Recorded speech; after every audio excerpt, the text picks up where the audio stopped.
অনেক দিন পর হঠাৎ করে মনে হলো আজকে একটু ফাস্ট ফুড খেতে যাব। তাই বৃষ্টি থামা পর্যন্ত অপেক্ষা করছিলাম। বৃষ্টি থামলে আমি এবং তমাল দুজন মিলে হাঁটতে হাঁটতে গিয়েছিলাম ফাস্টফুডের দোকানে। প্রথমেই আমরা চলে গেলাম কারবালা কবরস্থান।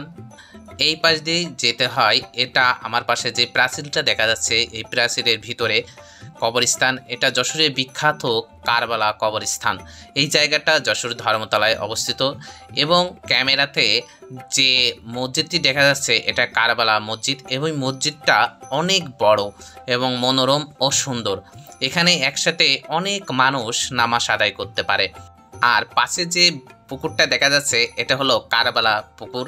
এখানে প্রতিদিন অনেক মানুষ গোসল করে, সেই সাথে জামা কাপড় পরিষ্কার করে। অবশেষে চলে আসলাম সেই ফাস্টফুডের দোকানে। এসেই তমাল অর্ডার করলো একটি বেগুনি, একটি পেঁয়াজি, একটি সবজির চপ আর একটি আলুর চপ। আমি এবং তমাল দুজনে সেম জিনিসই নিয়েছিলাম। অনেক দিন খায় না, তাই আজকে একটু বেশি করেই অর্ডার করেছি। তবে ফাস্টফুড এড়িয়ে চলাই উচিত, কিন্তু নিজেকে মাঝে মাঝে কন্ট্রোল করতে পারি না, তাই আর কি খেয়ে ফেলি। আর আমরা এসেছিলাম বৃষ্টি থামার পর, যেটা হলো সন্ধ্যার শুরু এবং বিকেলে শেষ, গোধূলির সময়, যার জন্য ক্যামেরাটা একটু ঘোলা ঘোলা লাগছিল।